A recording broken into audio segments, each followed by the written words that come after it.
Sensational Sundays with your girl Elise on Flashpoint Radio. Come, let's talk, let's hang, let's just jam on Sunday, 3 p.m. Flashpoint Radio. Sensational Sundays with your girl Elise on Flashpoint Radio. Come, let's talk, let's hang, let's just jam on Sunday, 3 p.m. Flashpoint Radio.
Welcome to another episode of Sensational Sundays. I'm your girl Elise, and I'm super excited to be in the studio here at Flashpoint Radio. I hope you have been having an extraordinary weekend. And you know, this Sunday is particularly awesome. I know, if you have been watching every Sunday gets sweeter and sweeter and more sensational. And today, as usual, we have an extraordinary guest in our studio. I know you're super excited as I am this afternoon. Let's hear a little bit more about our guest on this episode of Sensational Sunday. Now, she is a licensed educational psychologist with over 20 years of experience in education and over 4 years of experience in the field of psychology. She holds a Master of Science degree in psychology, educational psychology that is, and she is currently pursuing her PhD in the field of psychology. She's licensed here in the Cayman Islands as well as in Jamaica. She does psychological evaluation for parents who want to know why their child struggle at school. She also does social skills training and counseling for self-esteem, depression, and anxiety at the Institute for Essential Care. I believe I require her services.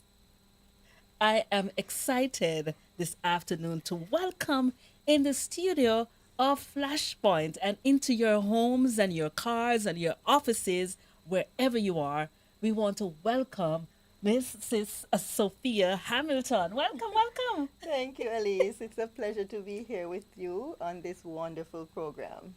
Awesome. You know, for those listeners who are meeting Sophia for the first time, she is a very calm, humble person. It's she has a warm personality. If you get to know her, and so you'll be getting a little sneak peek of what Mrs. Sophia Hamilton is all about and what she's offering. Now, Sophia, tell me, how did you get to like this field? It sounds a little abstract, educational psychology. How did you end up in this area, the specialization? Wow, Elise, that's a very good question. At first, I didn't know anything about educational psychology. Learned about it when a family member was diagnosed with learning challenges. And of course, being the educator, everyone turned to me for what to do. How do we take this on? And although I had 15 years of experience in education at the time, I was baffled. And so I got to know the person who did the assessment, Dr. Louise Malcolm Daly, and she taught me quite a bit about how to deal with neurodivergent learners. And that got me quite intrigued. Neurodivergent learners, in layman's terms, what is a neurodivergent learner? Another way of saying it would be exceptional learners or persons who learn differently. Persons who learn Yes. differently. Yes. So she has been in the field for over 30 years. So Right. I got so interested, I got hooked learning about how the mind works and how persons, different learners learn, that I decided I wanted to pursue that field. And over time, I became her intern and I studied and got qualified. So between Dr. Malcolm Daly, Dr. Shana Connor, Dr. Joan Latty, I have over 50 years of experience in psychology. That sounds super, super amazing. When I think of the amazing God that we serve and Absolutely. how different He would have created us. If you just pause to look at each individual, you might share similar genetics, same parents, but God would have just painted a beautiful picture, and each picture is different in its own way. And to not put every individual in the same category of learning, it's a place to be that everyone has a space and a place. We don't all have to learn the same way. Right. So you said We're that all unique, we Elise. are unique. Yes. So you said that you had a relative who had some issue, and that Yes. prompted you to find. They came to you to find out more. Yes. Because Yes. as an educator, you're expected to know about learning. But unfortunately, not all of us as educators have that skill set, and it's something that I believe needs to be pursued once you intend to make an impact in the classroom, impact learners for life. So my new mantra is everyone can learn, just not in the same way or at the same pace, but we are all able to learn. Well, that sounds really interesting and exciting. I mean, maybe if I had that opportunity in school, even now I struggle. Can I say I'll be trying to study and trying to do stuff, and I have all these things to read, and it is the easiest thing to fall asleep. It's like I'm getting a lullaby, you know, and so to find different ways and unique ways of learning. And as I mentioned that, is your skill limited to an age group or? No, it's learners of all ages. Oh, Yes, so adult learners as well, so you can come by. you know, and when you find that there's an issue, sometimes parents can get overwhelmed, Yes, and we don't want to put labels on our children because sometimes we think that it might negatively impact them in life. But share with us the importance you believe of, diagnosing, treating, and helping persons who are learning. yes. I quite agree. As parents and loved ones, we don't want to label our children. But the surprising thing is that when you actually follow through and get the child assessed, it brings such a relief. I've heard many of my clients express the relief they find, and I'm not just talking about the parents now, but actual children, the learners or the adult learner who express relief at finally realizing why they process things or learn in a particular way. That nothing is really wrong with them, it's just that they learn in a different way. So it brings quite a relief, and I would encourage parents, loved ones, or you yourself as an adult learner to pursue getting yourself assessed, because it empowers you when you know exactly how to go about learning new information, how to store the information, how to be able to access it after a while. So it's quite You intriguing. know, it's a place when you get overwhelmed at times, when you get frustrated with your own self, and you're trying to learn something new. You're trying to and it's a scary place sometimes for learners as well as parents and educators Yes, too. yes. Share with the listeners when we hear the term of neurodivergent learners and we hear about educational psychologists, we think that it's beyond our realm. It's just give us a glimpse, a step by step approach as what you bring to the table for parents, educators, students. What do you, as an educational psychologist, what do you bring to the table to help me? Okay. Well, for you, Elise, I try to improve your learning outcome. So I am here to promote the well being of the learner and to support the learner. So it's a partnership that we do. We assess and we also address the learning challenges. We formulate strategies how best to help you, and it's unique, it's individualized, and this is communicated with the parents, the teachers, or the different support network in the schools, like the speech pathologist, the occupational therapist, the educational psychologists in some of the schools who work with them, the SENCO. They use it to formulate IEPs, individualized educational plans for the students, or a behavioral plan, because sometimes the challenge is not only academic, but it can be behavioral as well. So we So, work in as a team with teachers or educators, parents, and the support team at the schools. what would be the first sign that I might need your services? So we have two areas that we focus on. So persons, children or learners who are not coping well in the learning environment. That's a sign that you're going to find out what's happening, right? And then you, as a parent or an educator, might know the potential of the child and recognize that they're performing way below their potential. So you might have some gifted learners in your classroom or at home. Your child might be gifted, but they're not performing as expected. So these are the children, the learners, adults and children who I could assess to see what's really happening with them. The first thing I might want to do when I have an issue at school, I'll confess, I might just move my child from that school because I'm just getting complaints over and over and over again. And I'm like, no, something is wrong with the learning environment. So the first thing I might do, because growing up, I have never heard of educational psychologists and your importance.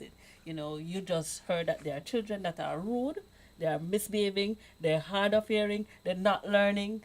And so we want to just get them out of trying to distract the rest of the class. Yes. So we want to move them. So it's very reassuring to find out that there is a place where people can get help. Yes, you can get the help, you can get the support, you can have that understanding, because knowing is half the battle, they say. So, I mean, a child who is not learning or misbehaving, you want to know why. What is happening with the child? And that is where we solve the mystery. We tell you what is happening, what could be the cause for the behavior, misbehavior, or for the academic challenges. And sometimes we have some gifted and talented children who are not performing.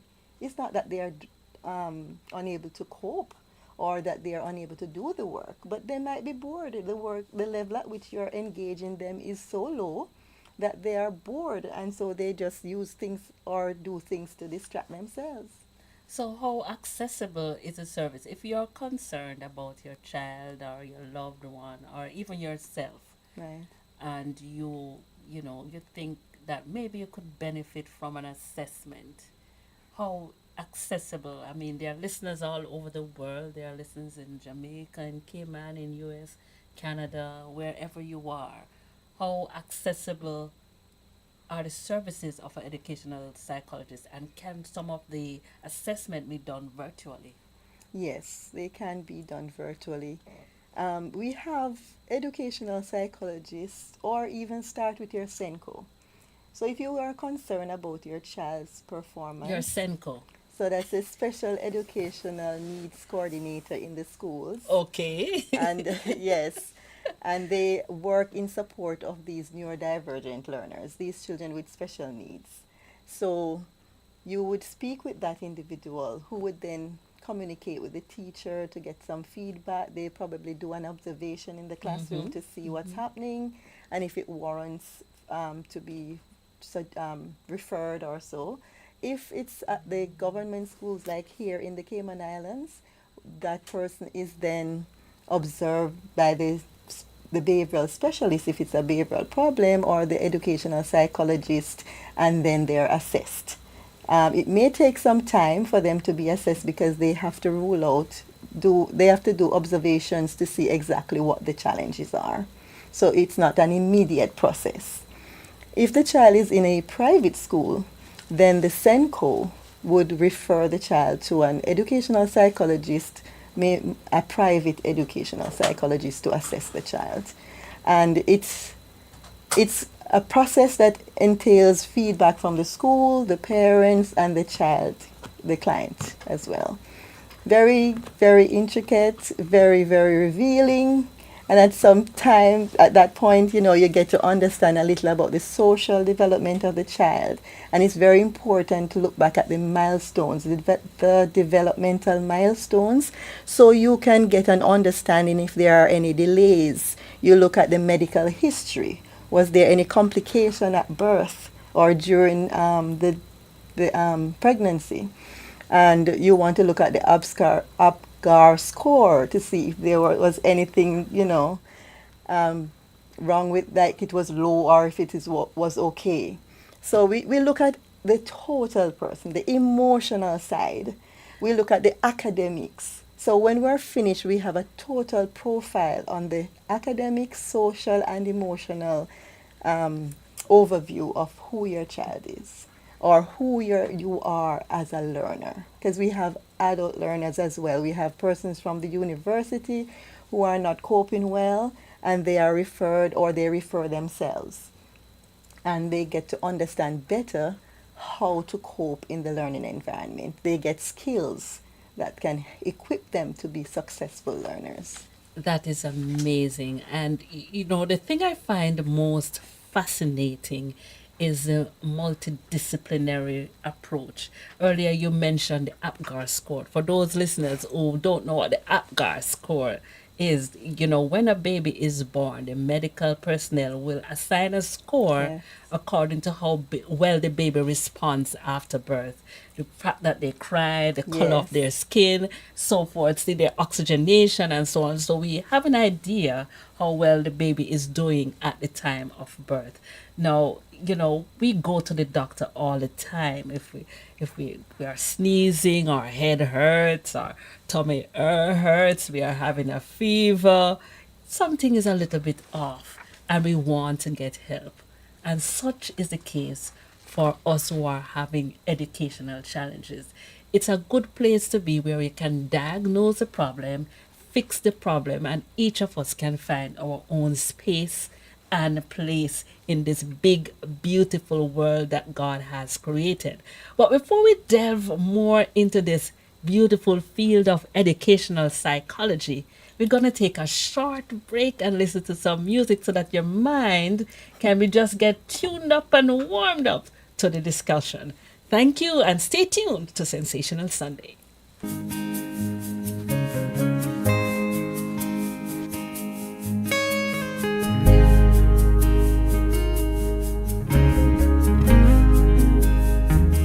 I love you, Lord, 'cause your mercy never fails me. All my days I've been held in your hand. From the moment that I wake up until I lay my head, oh, I will sing of the goodness of God. All my life you have been faithful, and all my life you have been so, so good. With every breath that I am able, oh, I will sing of the goodness of God. I love your voice. You have led me through the fire, and in the darkest night, you are close like no other. I've known you as a father, and I've known you as a friend, and I have lived in the goodness of God. Oh, so all my life you have been faithful, yeah. And all my life you have been so, so good. With every breath that I am able, oh, I will sing of the goodness of God. Yeah. Your goodness is running after, it's running after me. Yeah. Your goodness is running after, it's running after me. Yeah. With my life laid down, I surrender now. I give you everything. Yeah. Your goodness is running after, it's running after me. Yeah. Your goodness is running after, it's running after me. Oh, your goodness is running after, it's running after me. Yeah. With my life laid down.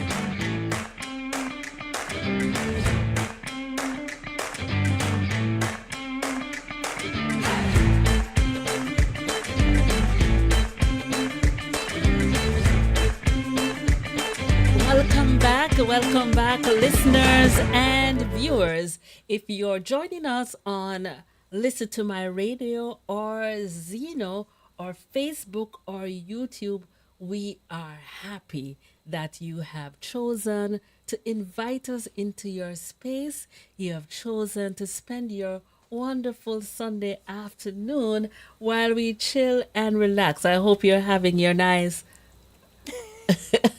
Carrot Karen juice. juice, however you prefer to have it, nice and full and rich with your nutmeg and all the wonderful things that make it interesting. Send some over. Yes, I hope you're having a wonderful, wonderful, and a sensational Sunday.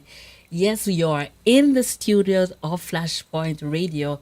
I'm your girl Elise, and I'm joined by educational psychologist Mrs. Sophia Hamilton. And we have been having a wonderful discussion, and we are talking about all things education. And we are talking about all of us, me, you, everyone having a space, a place in this world. And guess what? There are persons here equipped to help us in our journey, getting to where we need to get to. Now, share with us what are the current trends in the field of educational psychology? Well, the field of psychology is quite dynamic and it changes, especially in light of COVID-19, there has been Right. some recent happenings. This includes, and some of them started prior, but there has been a lot of focus on them now in light of COVID-19. So we're looking at mental health and well-being. So there's been a lot of talk, a lot of lobbying, interest in creating awareness about this aspect of education. It is very important to prevent being burnt out as a learner and learning to cope with things like anxiety, depression, and stress. So that has come to the forefront. We have always had, in recent times, inclusive classroom settings. This is where there's a mixture of learners with learning disabilities, special education needs, neurodevelopmental disorders, and we spoke a little about that earlier. So persons who learn in different ways, or if they're having delays in some area, that's the neurodevelopmental factors that we're talking about. We ensure that all learners in our classrooms now we are able to reach them, meet them at their point of need, and move them forward. Another one is, and it's quite relevant, this one is quite relevant to the Cayman society, is the cultural competence of our educators and learning to relate to the different types of learners that we have in our classroom setting, our educational setting, because we have persons coming from all over the world. I forget how many different nationalities, ethnic groups are here, but it's over 100, right? And we have persons who have different cultural practices. And say, for example, they communicate in different ways, right? So someone who doesn't give eye contact when you're speaking with them, if they're from the Western culture, as we are, we tend to think that that is a sign of disrespect or dishonesty, Yes. right? But Right. someone from the Asian culture, That's that is normal. normal for them. So having that cultural competence works well in helping our learners to function well in the learning setting. So can you see that happening? It also tells about parental involvement. The cultural aspect also looks into how the child will learn as well. You are sharing a wealth, and my mind just kind of went, you know, really wide when you mentioned the first point, and you shared about mental health and depression and stress and coping. You know, during COVID-19, when students were glued to a device and lacked the interaction, we found that a lot of students, they lost the social skills, the soft skills. You know, now that they need to interact, and they, you will go and you're trying to speak to them and they're like buried in a device, and you might get annoyed, you Yes. might get frustrated, and you might, respond in a way that push the student away, and they can't learn. They put up a block, and so it's important then to be aware, because we can't just be going. And you mentioned the cultural. I never really even, please look at me while I'm speaking to you. I am speaking to you. you know and so educators also have to be aware. Yes. And I want to ask, though, in terms of teachers, what effort is being made to get teachers more sensitive to, the fact that students are.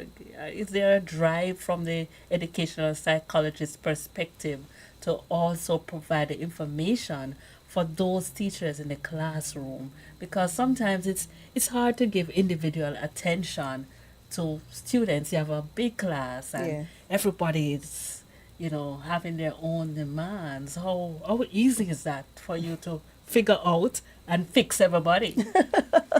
That's a mammoth task, and when I was in the classroom, I really felt overwhelmed and ineffective.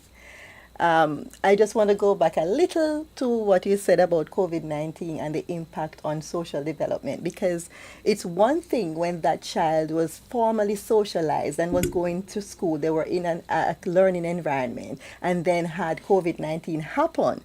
But it's quite a different matter when that child was at a developmental stage where they were just learning social skills. So, like a 2-year old, and then we had like 2 years of COVID-19, that child would not have been socialized well outside of the home. And so they are going to be impacted negatively. They will have so many social deficits and that's one of the challenges that we are facing right now, fixing that social deficit. So it's a real problem, and one that's sometimes very hard to fix. It takes time. As we know, behavior change takes time. Now, going to your question about how do you manage in the classroom with so many different personality styles and so on, it can be quite challenging, and it takes intentionality and effort. Sometimes it would seem as if we're superhuman when we're in the Yes. classroom trying to balance all the children's needs, because you're looking not just at the academic needs. Of course, you want to push the curriculum, but sometimes you have to step back from the curriculum and address a social issue that's happening in the classroom, or an emotional meltdown that a child is having because they're not able to have something that they really want. So it can be quite challenging, but if there's one thing that COVID-19 has taught us, was the need for teacher training, as you alluded to earlier. And we have been having quite a bit of learning being interjected in the teacher training that's happening right now, to help them to understand better how to cater to the different learning styles, the different learning needs of learners in the classroom, both for children and adult learners, because we recognize that children grow up with the learning challenges that continue into adulthood.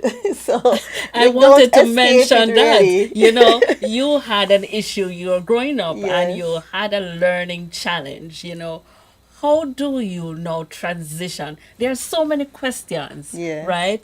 You would have gone to school and you would have gotten the necessary help, and you have now reached that point that you're now in university, and that's a whole different ball game. Yes. Selecting courses, knowing where to go, what direction to turn, and sometimes that is overwhelming. I mean, look at us in career. We select a career and we are working 9 to 5, and suddenly we feel overwhelmed and we can't do this anymore. We want a change, and it can be frustrating. And you think that you're the problem, and the boss is the problem, and everybody else is the problem, and you're frustrated. It causes depression, it causes stress, Yes. and you could sometimes even lose your job.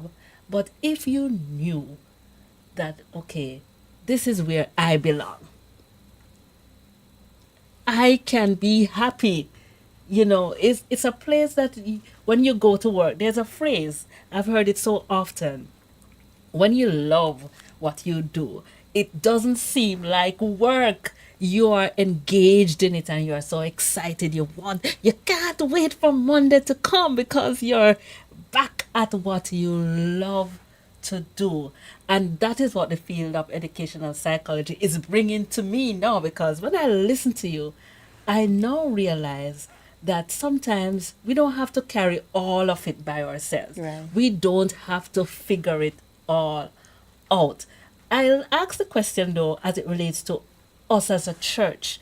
Sometimes we have Sabbath school. We have children coming to our Sabbath school, and sometimes they have issues too. And sometimes the Sabbath school teacher can be the very first person that picks up that there's a need or there's a challenge or there's something, Yes. so it's a good place that the church also is involved, and you are the member of the King Seventh Day Adventist Church. We have the resources here to help. Absolutely. And yes, you see the symptoms early on in the child's life, and some of them will continue. And by it's so interesting that we can diagnose children from as early as 2, or even, Really? yes, 2 is even conservative, from 1 plus. What? There are some tests that can diagnose children, especially for those with autism. We can They can be diagnosed quite early, so you don't have to wait to say, oh, I'm going to see if he or she grows Grows this it out, out. because sometimes it only gets worse. Worse, yes. And if you had known earlier, especially for autism and some of the other, like ADHD, the anxiety that some of the children are feeling, the depression, just getting the help early will give them the skill set that they need, so that they don't have to suffer in silence or alone, or you don't have to be the only support that they have. We are here and can lend a helping hand. So from early on out, like for example, autism, as I mentioned earlier, you can give the child the social skills that they need to cope better. Because you have some of them who they are not very verbal, but they can speak. But if you get the training that they need to help them with the social skills, I'm trained as a peers social skills provider. So I teach them how to verbalize, how to speak with their peers, how to form friendships. When they get older, how to date. As they get older, you're talking about marriage and all of those things. So there are persons that can help them to navigate these curves, and you're not there by yourself trying to just figure out what next. So utilize the services that are available. That is tremendous. I call it ministry. Absolutely. Absolutely. Because we are busy, busy, busy every day, and sometimes we think that everybody fits in this box. Everybody's a square, everybody's a rectangle, everybody's a triangle, and we have this one box that everybody needs to fit in. And if you If do I not can fit in say, that box, you are what? odd, Odd, weird. queer, but it's an amazing place to be, that we all have a place in this world and everyone can learn. Absolutely. I just want to add quickly, Elise, that we at the Institute for Essential Care at 59 McLegan Drive in the Cayman Islands, that's just to the beside that road that takes you around to DHL, Right. if you're going by Airport Foster's. Yes. So as you negotiate that corner at Priced Right, we're on the left, the Concord Center. So I mean, we all of us there are Adventists. So you're getting Christian Adventist Counsel, Christian Adventist Care. We are a family and we support each other. So don't be afraid to take that first step to seek help for yourself or for your child. Help is available and we care. that is that is important to know, because as I mentioned earlier, we think that we grow out of the issues.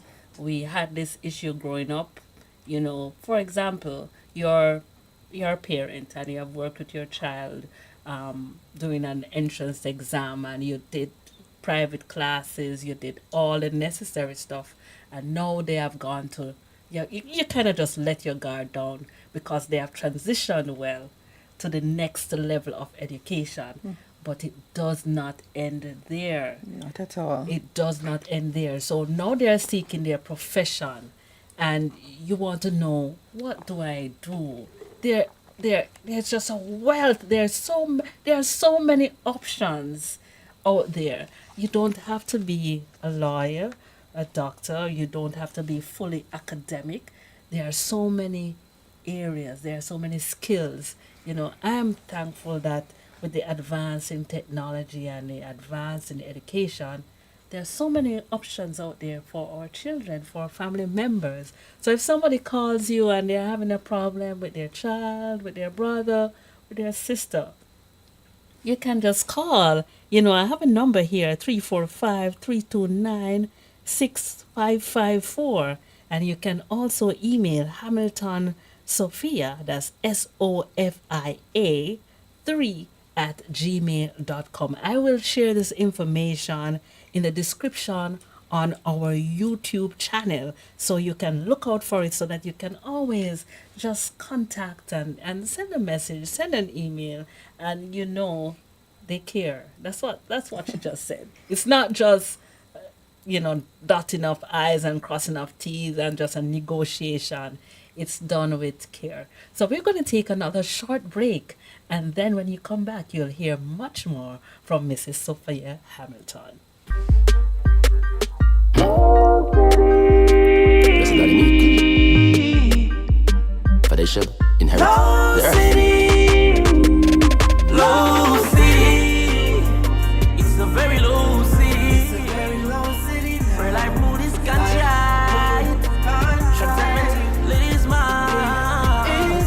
Low city, it's a very low city. It's a very low city. Where life mood is ganja. Transcendent, ladies mind. This place is a very low place. Very prideful and puffed up. There is no space. Paradise, don't disturb, we very low key. All about the master, it's not about low city. Low city. It's a very low city. It's a very low city. Where life mood is ganja. Transcendent, ladies mind. Low city. Low city. It's a very low city. It's a very low city. Where life mood is ganja. Transcendent, ladies mind.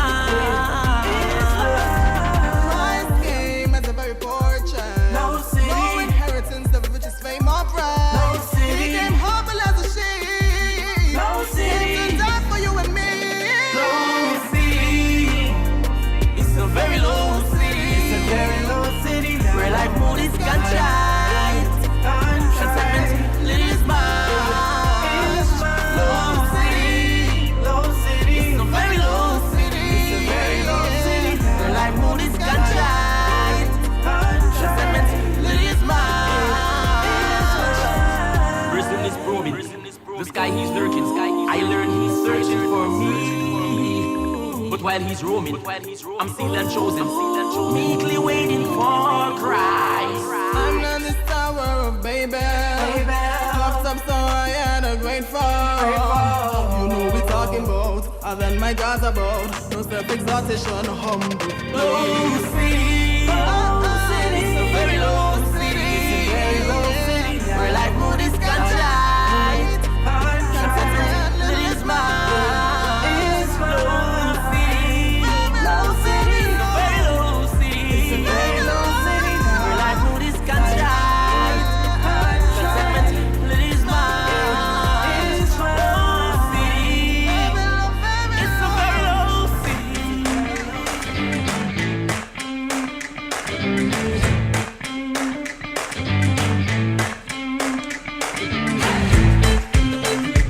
Low City.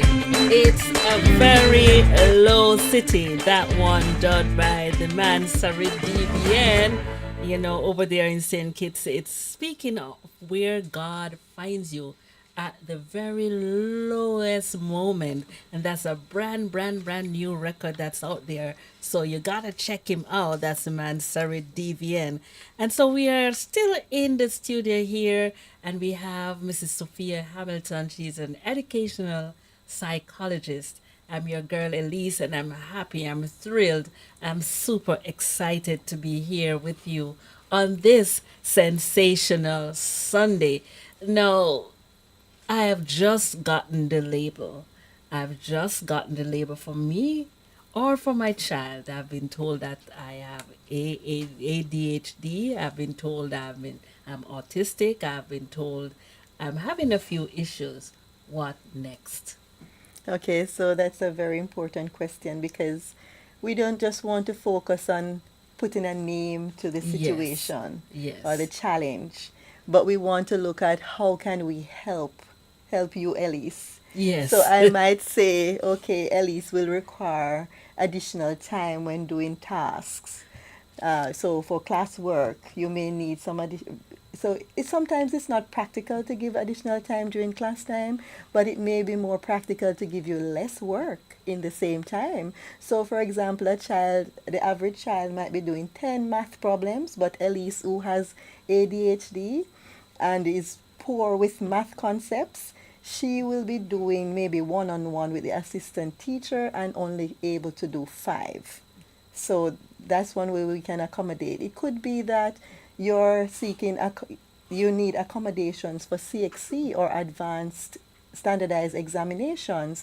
For those, you can get a scribe, someone to write for you if you're diagnosed with dysgraphia. That's you don't write very well, or you have labored handwriting where you press so hard on the writing you implement that you suffer with pain in your wrist or arm or hand rather, then you can be assigned a scribe, or you can be equipped with a typewriter, not a typewriter, but a laptop. A Don't age me. typewriter. Okay. Don't judge my age now.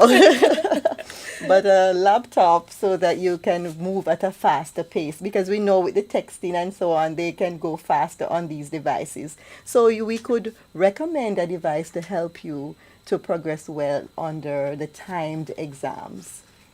So we could also, if it's a situation where the child requires preferential seating, so they may be seated at the front where they are less likely to be distracted by other persons in the learning environment, or a small group where you are put in an area where there are less children or just you in that space doing your work so that you can work in a focused way. So there are different accommodations that can help the learner to be more successful in the learning environment. Of course, for some persons, we can recommend some form of medical intervention where they are given some type of prescribed medication to help them with focus, and also social skills training so that they can learn to self-regulate, emotional training so that they can regulate their emotions. So there are lots of help available. There are various ways in which we can help. And that's crucial because, what if you had the potential to do so much more and I would have chosen to just ignore or chosen to say, all right, you will grow out, you will get out of the situation, but you could be the next premier, you could be the next prime minister. But I would have taken that chance from you by not getting you the help that you need to get to where you want to go. So you have a roadmap and you're just, you know, not sure where to go. And so parents and educators and those who are Caregivers in general, caregivers in yes. general, share with us what advice you would give from that perspective. What advice would you share with educators, with parents, caregivers? How can we help our children? Just Okay, general. yes. So apart from being diagnosed, there are some general things that we can do to set our children up for success. And I'll start with the parents first, Right. because they are the first Yes. teachers that the children have. So we want to establish a positive home environment, allowing the child to be able to communicate freely and know that they have that support at home. Encouraging a love for learning is so critical to their success in the learning environment, where you care enough to sit with them in those formative years and guide them how to be a good student, how to sit and work quietly. Model for them, even as you do your own tasks, because I know a lot of times we are engaged in different projects or we take homework and we can show them how we can do that in a quiet, focused way. So you want to model healthy behavior. Show them how when you're stressed, how when you feel frustrated, how to be able to manage that emotion in a healthy way that they will be able to model, so that when they get stressed or they get frustrated, they can say, oh, well, this is how mommy does it, or this is how daddy does it, and be able to deal with it in a healthy way. Establishing routine. I can't emphasize that enough. When your child grows up knowing what comes next, it can be so calming, because it lets them grow up in that area where there is structure and not chaos. So they know the first thing they do when they get up is to brush their teeth, go to the bathroom, you do XYZ, and you get ready. Even if you're not going to school, you just keep that momentum going. And that was something that we were encouraged to do during COVID, just to keep that sense of normalcy. It's so critical to the formative years, developing a consistent routine. Now, being aware of developmental milestones, you need to be aware of what your child should be doing when. And that will cause you to know if there are any delays and be able to act on it promptly. So you are in dialogue with your pediatrician and you share with them some of the concerns that you may be having or notice, and then you can get good advice on how to deal with that. Promoting social skills. The home is the first school for the child. And so we have to model the behavior that we want them to have later on in life. And we know that in order for them to facilitate fostering group work, working effectively as a team member and in groups, we have to model those things. You simple as using please and thank you and I'm sorry, waiting your turn, speaking with respect to your elders, maintaining eye contact. These are very critical. And it's so surprising to see when we were growing up, nobody really taught us those things. We just kind of modeled the behavior that we saw, right? But what I've noticed is that over time, persons have lost that. And they're no longer being positive role models for the children. So we can't expect them to get what they were never given or to have what they were never given. And that's where I think the breakdown came from. We're complaining a lot that we don't see the social graces in our children. Stop and check. Do I display the social graces? We'll be pleasantly surprised. Huh? Supporting homework practice. A lot of times parents don't see the value in homework. They tend to think, oh, I can't be bothered. This is too much. Don't they have enough time at school to do this? Do you know what you do when you do homework with your children? You bond with them.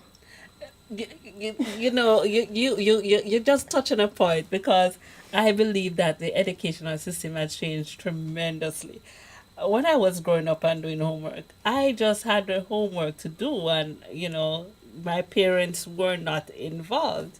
But these homework that we have been asked to do now, the children, are for the parents, because it is so intricate, it is so big from as early as primary or kindergarten. But I understand the idea is to get the parents involved in the work of the children as well. That's only one of it. The task should be so that the child can do it independently with little support. Not that the parents are doing it, but with little support or some guidance. For example, if it's a research project, so this would be something novel. It's something that they have not been introduced to at school and they have to go and do the research. Yes, we can understand that. But usually the homework is supposed to be something that they would have practiced at school and might not have gotten fully. And so they get that additional practice through the homework and that little time to bond with you, the parent. So it is very important that we have a set place that homework is done or schoolwork is done, where it's quiet, it's focused, it's age appropriate, that they can sit comfortably and they can relate to whatever is on a desk or table. So that's something I would ask us as parents to do from early on. And that will set them for success when they enter the learning environment because you'll be mirroring what's happening at school. Now, for the educators, we want to create a positive classroom environment where children or learners feel safe. And I mean, this is so important for adult learners because I lecture part time at UCCI, and it is amazing how you can get your learners to open up, even as adult learners, to take risk when they feel safe. So you want to create an environment where they are not afraid to ask that difficult or seemingly stupid question, where they feel comfortable to come to you at the most vulnerable time when they just can't transition from one thing to the next. That is so important. Differentiating the instruction. So we have learned today that there are neurodivergent learners, persons who learn in different ways at different pace. So you can't expect that a gifted child will be getting work that's for the average child, in that's neurotypical child then in the classroom. That's the average learner. But nor can you give the same work to a child who has learning challenges or neurodivergent. So you want to make sure that you're catering to all the learning styles, all the learning needs in the classroom, in the learning environment. You want to, and nowadays we are promoting or intertwining mental wellness into the curriculum. So some of them, they have it where it's integrated into the classroom lessons, and at other institutions it is called life skill classes. So there's a specific time when that is done.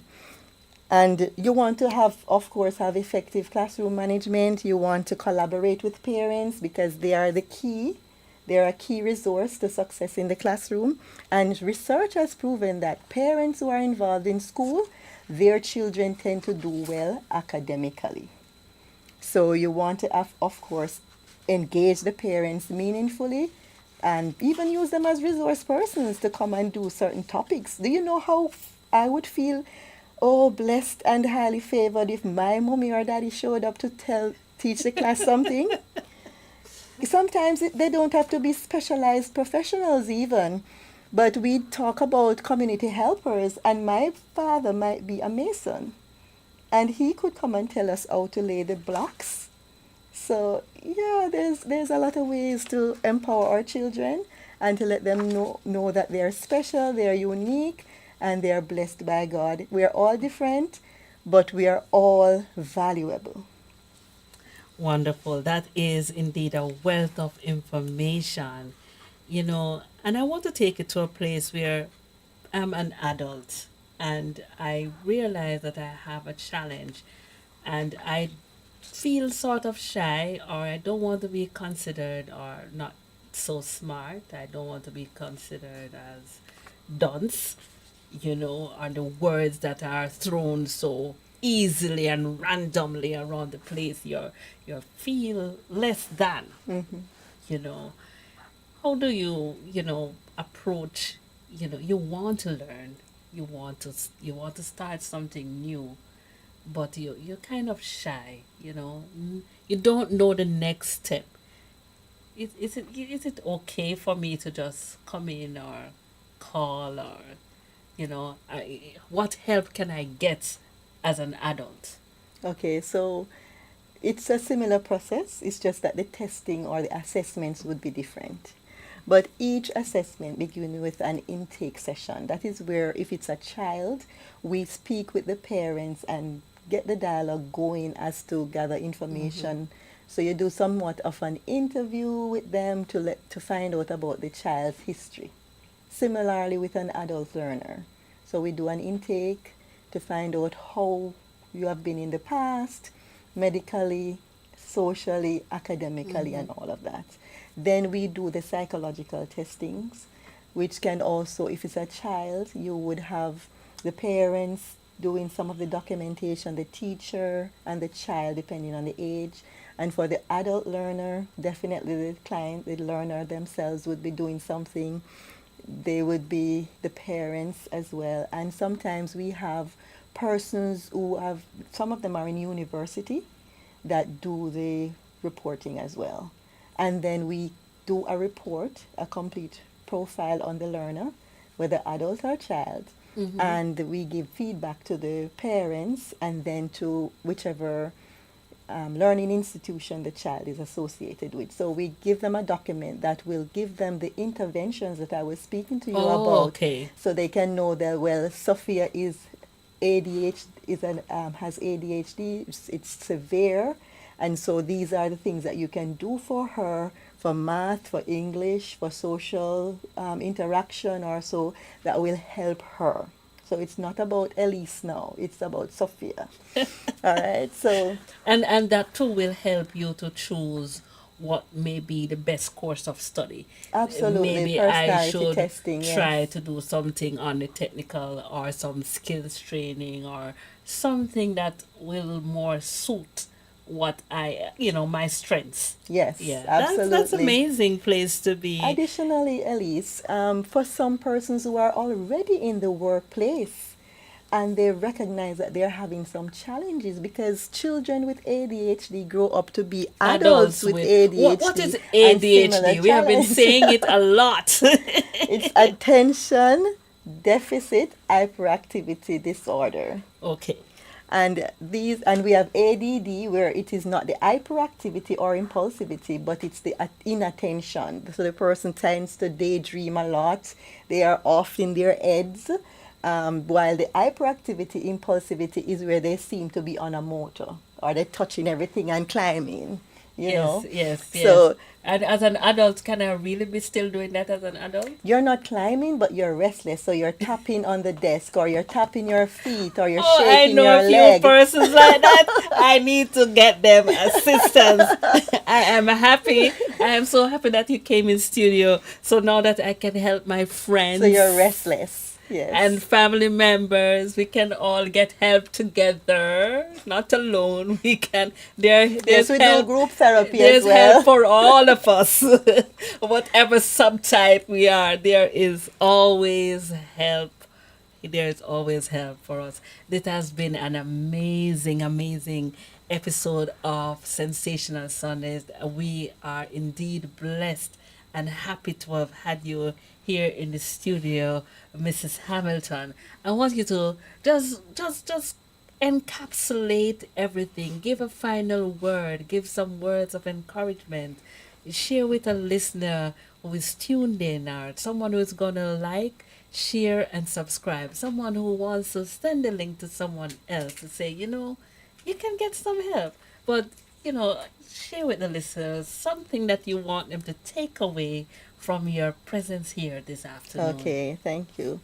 I just want to share with my listeners that help is available. You do not have to suffer in silence or alone. And we know that it is very challenging at this time, coming out of COVID-19, for some academic, social, or emotional challenge that you're having or your child is experiencing. Please seek help, and now you know where help is available. We also have work with the insurance. So for persons who would like to seek payment through insurance, we do work with accepting payments from insurance companies.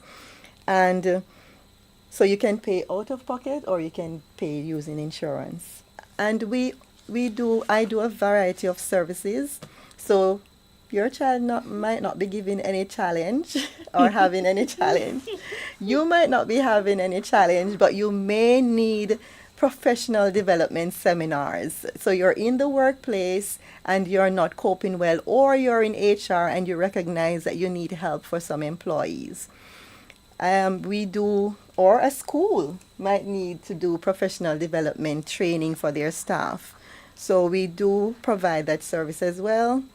We spoke at length about psychological and psychoeducational assessments, and we do counseling services. So for persons who have anxiety, depression, they can benefit from those counseling services. We may do parent-child consultation. So you recognize that your child has some challenge and you're not able to get through to them. You can seek that third-party intervention to make it an easier process, and that's available. Behavior management for persons who have children or they themselves are not knowing how to regulate that impulsivity or that hyperactivity. We can offer help. There's, as I said, social skills training is available for those with social and emotional challenges as well. You want to, your autistic child or someone with ADHD or just anxiety to learn how to self-regulate, then please give us a call. 329, oh, I have to say the area code, 345-329-6554. And there are persons on our team who work with individuals in Jamaica, here in the Cayman Islands, in the US as well. So we have a far reach. Oh, that's amazing. Now that concludes this wonderful episode of Sensational Sundays. Can I do my Remember, tagline? yes, do your tagline. I just want to say that I have a radio program soon to be on Flashpoint Yes. and one currently on Phrase 87.9 FM, where I provide psychological tips for teachers, that's educators and parents. So this is not the end of it. If you would like to get more information, please tune in on a Wednesday at 7:30 a.m. Additionally, you can find information on my website, that is KLAS at pc.ky. That's class, psychologically speaking, KLAS at pc.ky. There you have it. There you have it. So, Mrs. Hamilton is she's spread thin, but there's still more to spread. She's sharing the love and sharing her ministry. Amen. And that is what this is all about. We can all go together in diversity, in love, big and small, bright and brighter. All of us are Can going learn. there together. We all can learn and challenge ourselves, learn something new, do something different. We have just one life to live. We have a dash. Let's do it in fine style. Let's do it and get there together. This has been an amazing, sensational, wonderful episode of Sensational Sunday. I'm glad that you chose to spend time with us, but we are not yet done. We have one more song for you to hear, so stay tuned.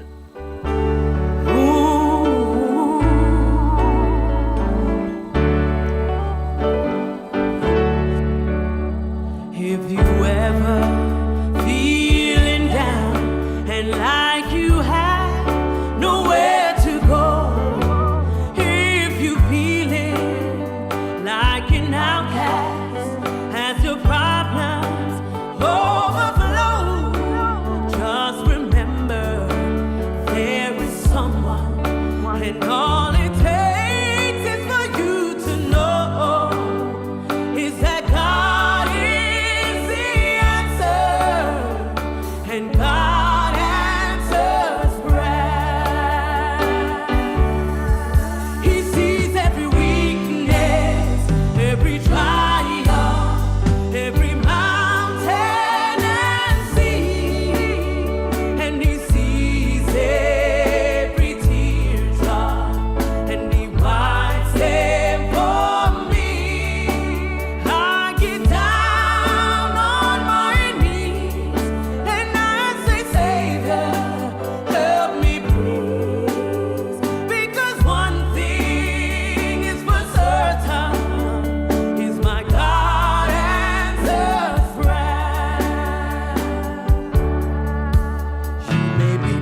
could be experiencing. You could be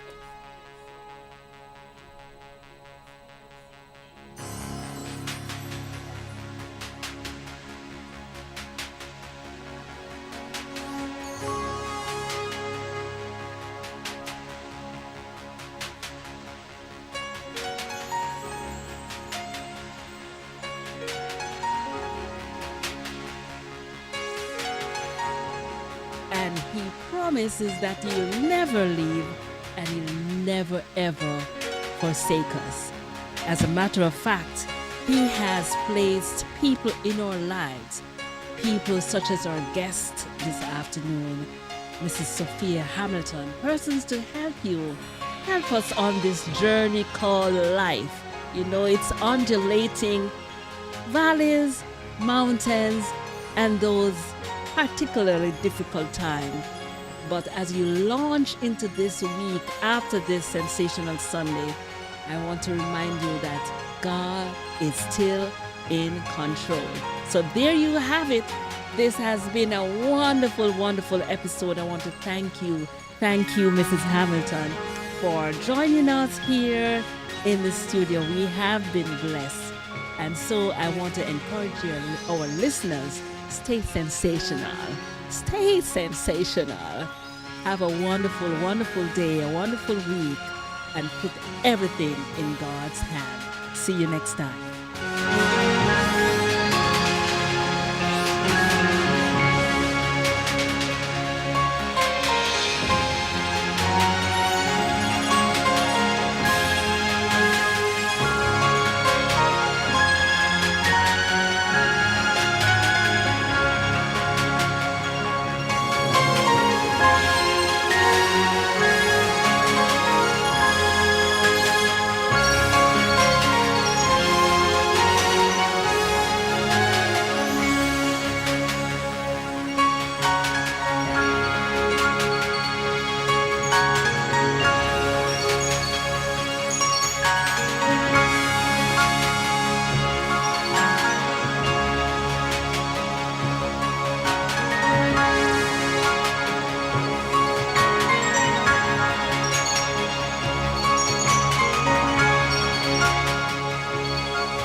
Sensational Sundays with your girl Elise on Flashpoint Radio. Come, let's talk, let's hang, let's just jam on Sunday.